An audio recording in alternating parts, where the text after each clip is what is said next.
আসসালামু আলাইকুম। Police kitchen থেকে আমি পলি বলছি।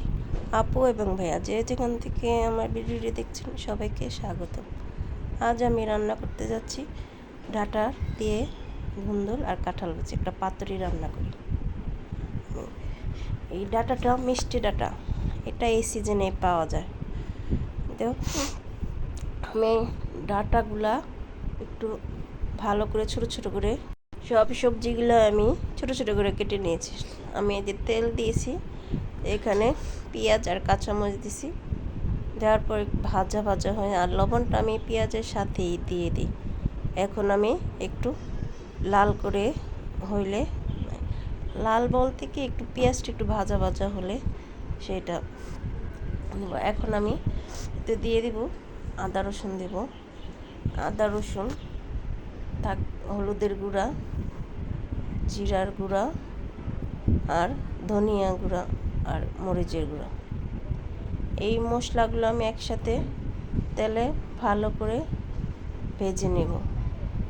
এই মশলাগুলোর যেন গন্ধটা না থাকে, আমি একে একে সব মশলাগুলো এখানে দিয়ে দেব।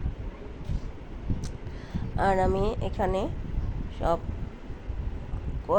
সব সবজিগুলা, কাঁঠাল বিচি, ডাটা আর ধুন্দুল, এটি একসাথে মশলাটা কষানো হলে সাথে আমি দিয়ে দেব। আর এই ডাটা পাতুরি বা যে যেটাই বলুক, আমাদের এখানে ডাটা পাতুরি বলে।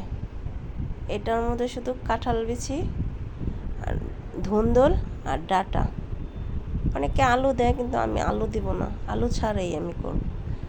আর এই গরমের সিজনে এটা খেতে খুবই মজা লাগে। আর সাথে থাকবে ধনিয়া পাতা, বলতে বিলাতি ধনিয়া পাতা, যেটা বড় ধনিয়া পাতাটা এই সিজনে বেশি পাওয়া যায়।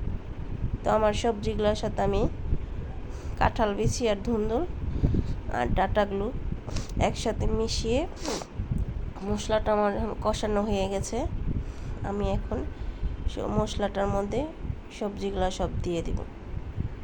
তো আর এইটার মধ্যে বেশি পানি দিতে হয় না। আর আমাদের এই ডাটাটা, যেটাকে লাল ডাটা বা মিষ্টি ডাটা যে যেটাই বলুক, এই ডাটার খুব কষানোর মধ্যেই ডাটাটা একদম নরম হয়ে যায়। গরমের সিজনে এই ডাটাটা পাওয়া যায়।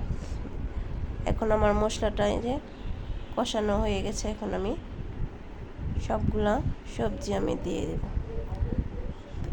তো একে একে সবগুলো আমি দিয়ে দিচ্ছি। আর এখানে বেশি আমি পানি দিব না, ভালোভাবে কষানো হইলে পানি, ধুন্দুল তরকারি তো পানিতে এমনিতেই ওঠে, আমি খুব সামান্য কষানো হওয়ার পরে পানিটা দিব খুব হালকা। তো আমি এখন ভালোভাবে কষিয়ে নেব।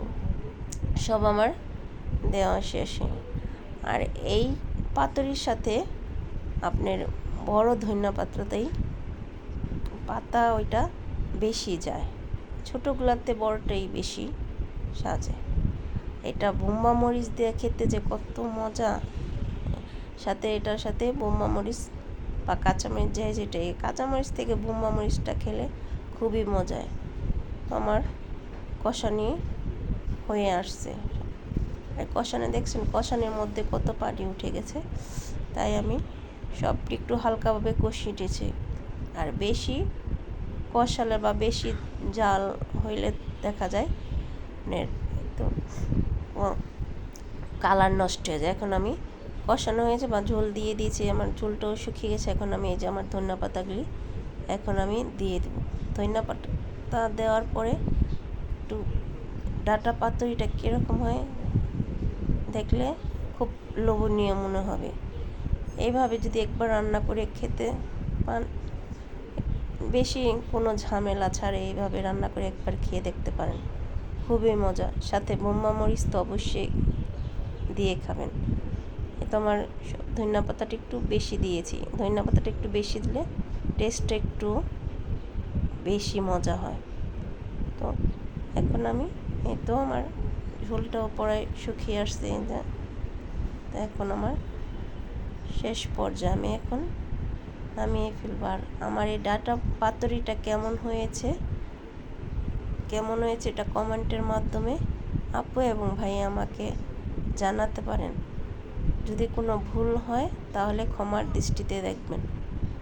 আর তো আমার এখন আমি এই শেষ আমার রান্না, মানে শেষ পর্যায়ে দেখতে কেমন হয়েছে এটা বলবেন। আর সবাই ভালো থাকবেন, সুস্থ থাকেন। তো আল্লাহ হাফেজ।